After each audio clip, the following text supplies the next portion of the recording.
So if everything is fat-free or companies are making things fat-free, why are we still fat? Okay. Show me what it's like to be circling among the clouds. Because without you by my side, I would be stuck here on the ground. Hey, welcome back to another video. For those of you who are new here, welcome. My name is Kate. Those of you who are not new here, welcome back and thank you for watching another video. And I've lost almost 130 pounds since August of 2020. And in this channel, I document my weight loss journey, what I eat in a day type videos, along with a lot of tips and tricks on how to lose weight and keep it off. If that's something that sounds up your alley, then go ahead and hit that subscribe button. I upload here about twice a week. When it comes to weight loss, there's a lot of things that people believe, and I honestly believed a lot of them for a long time. But are they true or not? Do certain things help you lose weight? How can you lose weight?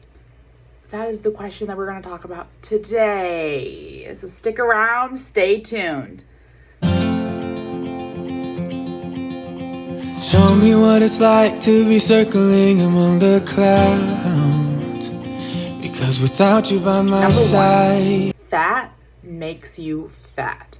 This is the one I hear all the time. You always hear about those, fat-free things like that. And so people have been shying away from fat. And before we know it, our waistlines keep increasing. This country has a huge weight epidemic problem.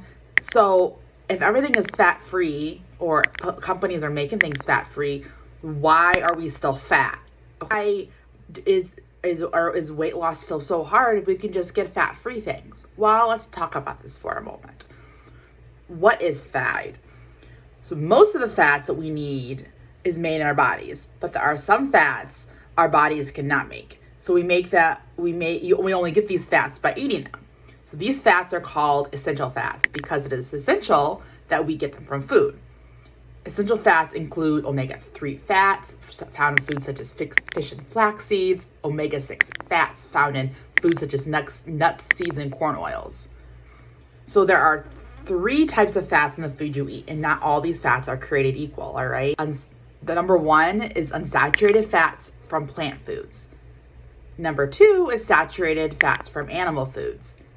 Number 3 is trans fats from commercially prepared processed foods. Enough fat in your diet is really important to stay healthy.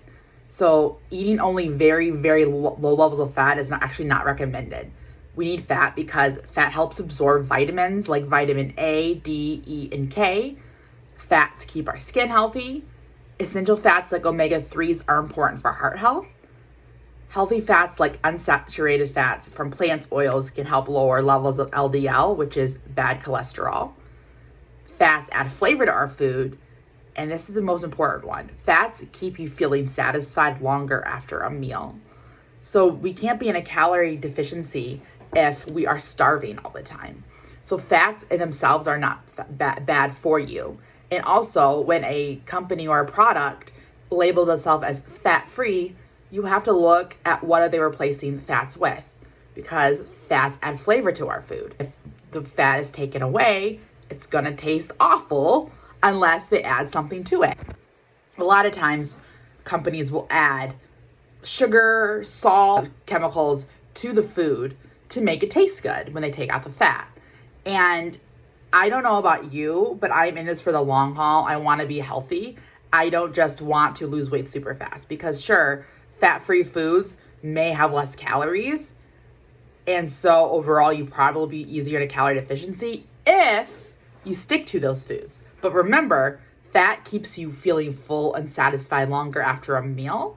So therefore, if maybe you eat a little bit of fat, you'll be satisfied and you won't keep wanting to eat more and more and more. Versus if you get the fat-free version, you may still feel hungry and eat more, so you end up eating more calories in the long run. Number 2, one I hear all the time, and it's kind of a controversial one, but I'm going to tackle it here. And that is calories don't matter. I don't care who you are, what diet you follow, what way of eating you follow. Calories do matter. Weight loss essentially is that you burn more calories than you consume. And I know it's not this simple. And if it was this simple, then everybody would just do it, right? Just track your calories, make sure that you eat less than you burn. However, so many people think like, oh, if I don't eat carbs, if I eat gluten-free, if I don't eat fat, I can just eat as much food as I want and I will still lose weight and this is not going to matter. I was guilty of this when I, tried the keto diet or the paleo diet. I just be like, well, I'm eating all the right foods. I'm eating all healthy foods. Then I can't overeat, which is even too much of a good thing can be not a good thing in excess. You've heard stories of people who died from drinking too much water because they end up drowning themselves due to electrolyte imbalances. And so you can't, even though it's a lot harder to overeat things like fruits, vegetables, whole grains, lean meats, it is still possible to overeat. And if you find yourself in a weight loss stall or gaining weight and you're having a hard time with weight loss, I would highly recommend potentially just taking a few days and tracking down the calories you're eating just to make sure that you really are eating in a calorie deficit, because it's so easy for people just to be like, oh, I'm not eating that much. In reality, you may be. I was guilty of this. I've done this before where I'm like, oh yeah, I'm not eating that much. But then when I actually track what I'm eating, I realize that calorie wise, I am eating a lot more calories than I thought, which is probably why my weight loss slowed down. Calories may not be the only equation of weight loss, but at the end of the day, your body is going to store fat or release fat, depending on if at the end of the week you're in a calorie deficit or not. Number 3, you need to exercise a ton in order to lose weight. How many of you heard of that before? Where you need to go to the gym 7 days a week for an hour, work your butt off, and then you'll lose weight. And if you don't do this, then you may as well just throw in the towel, right? No. You see, exercise is good. Movement is good. Your body is designed to move. However, you don't need to kill yourself at the gym in order to lose weight. In fact, I have talked about this in other videos, such as my 50 tips video, which I will link. You don't need to kill yourself at the gym in order to lose weight. You can go to the gym a couple days a week. You don't even have to go to the gym at all. Once you get closer to goal weight and your weight starts slowing down, you may want to pick up the exercise a little bit, because at that point it gets harder and harder to be in a calorie deficit, because what's called your basic metabolic rate slows down and is a lot lower. So it's a lot harder to be in that deficit. And so in order to be able to eat a little more, sometimes you need to burn a little more calories so that you are in a calorie deficit. Because remember, 1 pound of fat is 3,500 calories. So you just need to keep that in mind when you are tracking how many calories you eat versus how many calories you are expending each day. Number 4. So this is a very controversial one. Man, look at me tackling the controversy today. Wow. Number 4. Carbs make you gain weight. Let's talk about this for a minute. So there are a lot of people who do keto or low carb, which is great. And honestly, it works well for some people. And honestly, if you don't eat carbs, you will lose weight super fast. I've done it before. I've talked on this before about how before I had my son, my doctor wanted me to lose 20 pounds. So I just cut out carbs and I dropped that weight in like 2 months. But sustainably for me, it doesn't work long term. For some people it may, and that's great. But I want to talk about carbs and I want to talk about the misconception that carbs are bad for you. All right. Not all carbs are created equal. Let me say that again. Not all carbs are created equal. The same with fats. There are good carbs and there are bad carbs. Things like fruit, vegetables, whole grain, sprouted bread, brown rice. Those are things that are carbohydrates. However, they're not the same as, white bread, white rice, things like that. And even those in moderation aren't end all and be all if you want some. But carbs have gotten such a bad rep, and carbs are needed to give you energy. It helps with brain health. Carbs are not bad for you. Yes, things like, candy, cake, ice cream, potato chips, pretzels, those are carbs as well too. And while I don't like to label foods as good foods versus bad foods, as food in general is just a way to nourish your body, and I don't like to frame food as good and bad, but there are healthier carbs versus unhealthier carbs. And it's up to you to make the right decision for you and your body and your goals. However, carbs in itself are not the enemy. Remember, at the end of the day, it's calories in versus calories out. Carbs are not the enemy. Whether you choose to eat them in moderation, whether you choose to limit them, that is completely up to you. Remember, you do you. What works for you may not work for somebody else. What works for me may not work for you. However, carbs themselves are not evil. You just need to look at the type of carbs that you're eating and the type of carbs that you are consuming. Number 5, 0 calorie drinks, such as like Diet Coke, Coke Zero, Diet Pepsi, those diet drinks are good for you, or at least better for you than the regular counterparts, like the regular Coke, right? I mean, there's 0 calories. They can't cause issues, right? Right? That's right, brother. By Science Daily on artificial sweeteners, and they found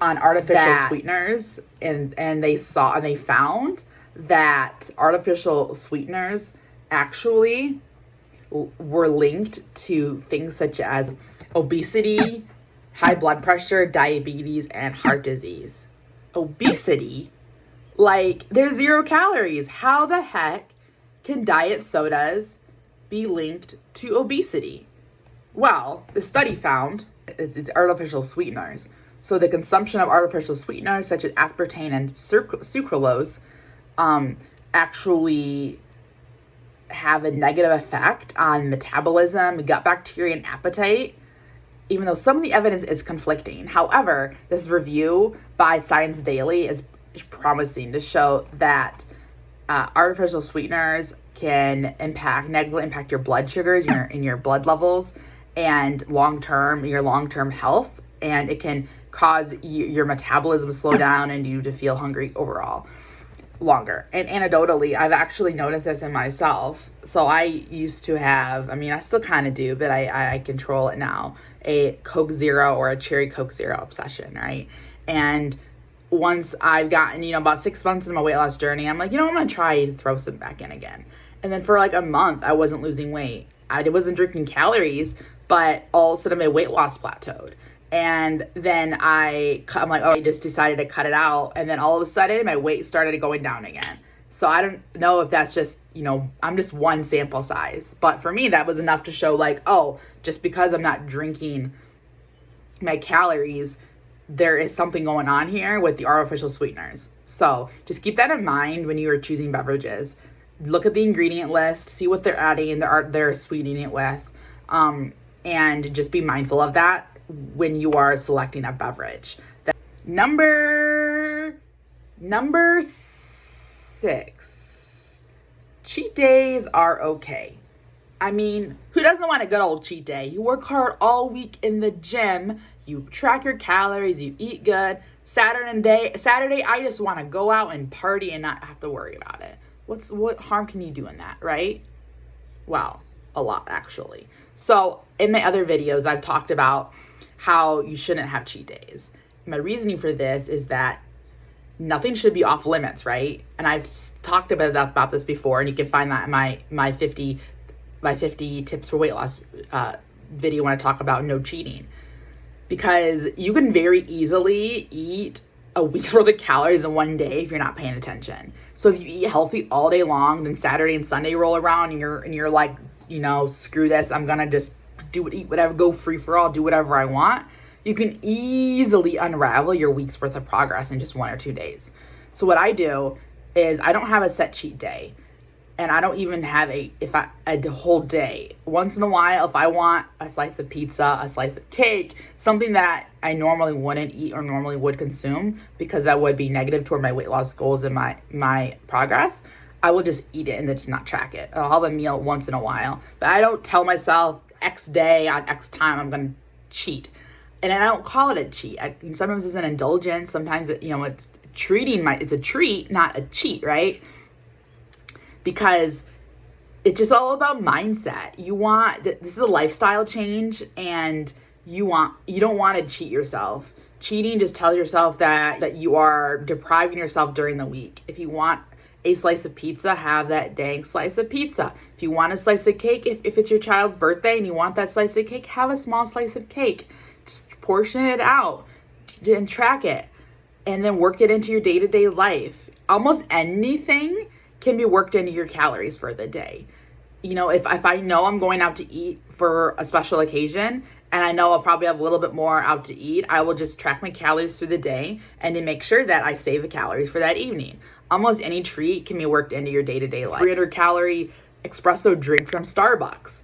Like, anything can be worked into your day-to-day calorie deficit, so you don't need to cheat. Don't have cheat days. Because cheat days, again, turn into cheat weeks, turn into cheat months, and then you're just like, well, I already screwed up. I might as well just keep cheating, right? Don't cheat yourself. You deserve way more than that, I promise. Number 7, eating at night will make you gain weight. So I have done some intermittent fasting before, and I still sometimes do it. And I try my best to be mindful of when I eat, but it's not so because of the timing of when I eat. It's more so because I know that I tend to be more snacky at night, but the timing of when you eat isn't as important as what you consume and the calories that you consume.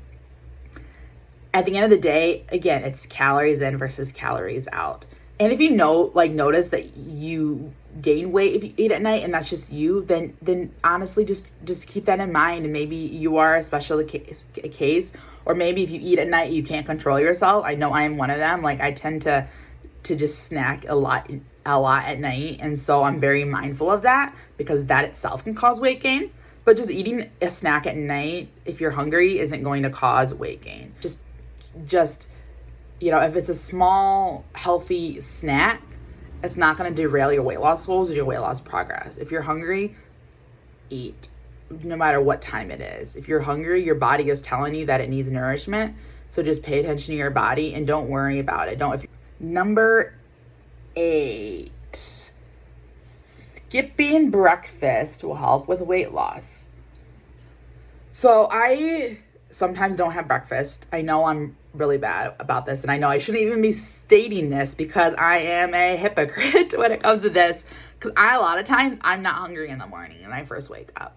Sometimes I have to force myself to eat something small because I'm just not hungry and I don't feel like eating. I don't often get hungry until like 12, 1 o'clock, if that. And so I have to remind myself to eat. But I have looked into some of the research. There was a study that was conducted by Oxford Academic and the American Journal of Clinical Nutrition. The title of the study is Skipping Breakfast, Longitudinal Associations with Cardiometabolic Risk Factors and Childhood Detriments of Adult Health Study. And that a tongue twister for you. But let me just summarize this, and I will link the entire study in the description box below. But the researchers found that actually had those who skip breakfast over, it's longitudinal, right? Which means it's going to be over a course of several years. So it's not a short study. But at the end of the study, they found that those who skip breakfast regularly had a larger waist circumference. They had a higher fasting insulin rate. And they had higher cholesterol than those who ate breakfast every day. So the breakfast itself is not bad. Again, calories in versus calories out. What are you eating? All food are not created equal, and you just need to be mindful of what you put into your body. But breakfast itself is not bad for you. And research has shown that if you skip breakfast, you're more likely to consume more over the course of the day. So, number 9, you need to cut out all sugar. You should not eat sugar ever again. So, yeah, sugar is not good for you. And I'm not going to hide it and say, oh, it's so in moderation. Yeah, sugar itself is bad for you. If you're saying like, oh, no, I'm not going to eat sugar ever again, and you really are craving that candy bar, you're more likely to indulge. And a little bit of sugar here and there isn't going to derail your weight loss journeys if you're mindful of it and if you're tracking it. So just keep that in mind, that sugar itself isn't the enemy. It's the consumption of too much and excess sugar. That's the enemy. I believe, I'll look at this and I'll put the actual recommendation here. I believe it's like 20 grams of sugar a day. I'm not 100% certain that's the recommended amount. So it's not even 0 grams of sugar that's recommended. But if you look at the back of, a can of cola, look at how many if you look at how many grams of sugar is on there, and it's a ridiculous amount. And so most people consume way more than the daily recommended amount of sugar. It's so easy to do because the recommended amount isn't 0, but it's fairly low. So, but sugar itself isn't the enemy. It's how much sugar you're eating, and it's what else you're eating with that sugar. Alrighty, well, we made it to number 10. Whew, this is another doozy one. Let's talk about it. Gluten is not good for you. Gluten makes you gain weight. Gluten makes you fat. Let's go on a gluten-free diet. Let's, cut out all gluten. And hear me out. There are people in this channel, I am sure, who have, an actual true gluten intolerance, who have celiac disease. This tip is actually not directed at you at all.